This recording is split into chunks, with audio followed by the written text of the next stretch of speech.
안녕하십니까. 이주영 법무사입니다. 개인 파산의 경우에는 파산의 요건이나 신청서 제출, 법원의 보정사항에 대한 보완서, 또 보정서 제출이 지속적으로 이루어져야만 면책을 받을 수가 있습니다. 실제 많은 사례를 상담하다 보면 초기에 상담을 잘못하고 추가 보완서 제출이 원활하게 이루어지지 않아서 사건이 기각되거나 면책 불허가를 받는 사례들이 많이 있습니다.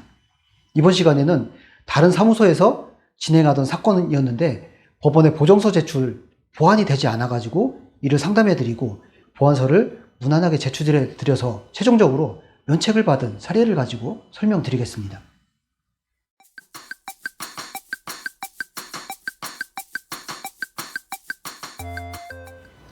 사례를 살펴보면요.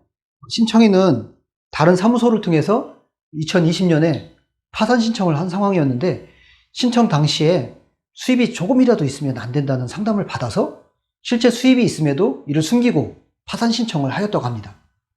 이 사건에서 크게 세 가지가 문제가 되었습니다.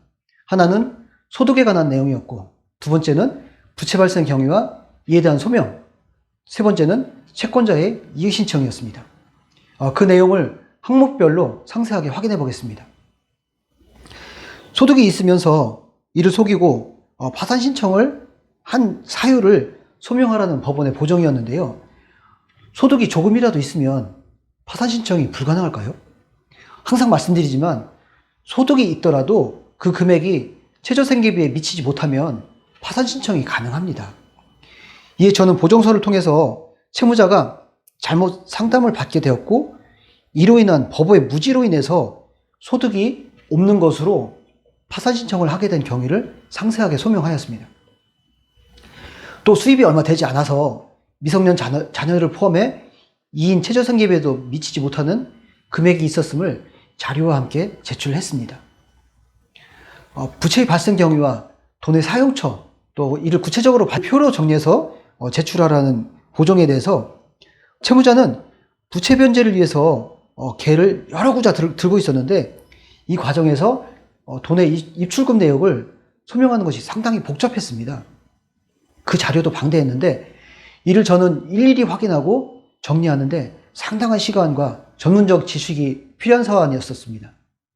이렇게 저는 많은 시간과 노력을 투자해서 마치 저의 일처럼 사건을 정리해서 보정서를 제출해 주었습니다.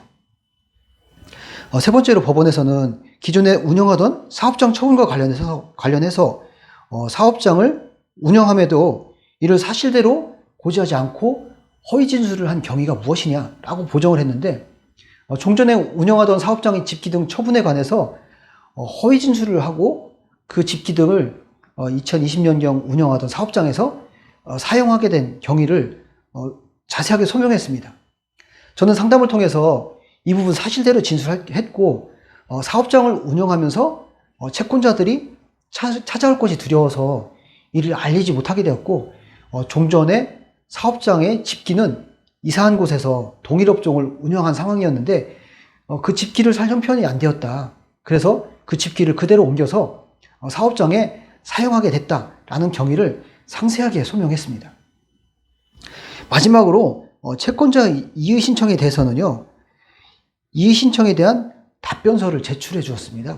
답변서에는 채권자가 이의 신청한 내용들을 각 항목별로 상세하게 자세한 설명서를 붙였고 또 채무자가 생계를 위해서 부득이하게 이 사건에 이른 경위를 자세하게 설명을 하였습니다.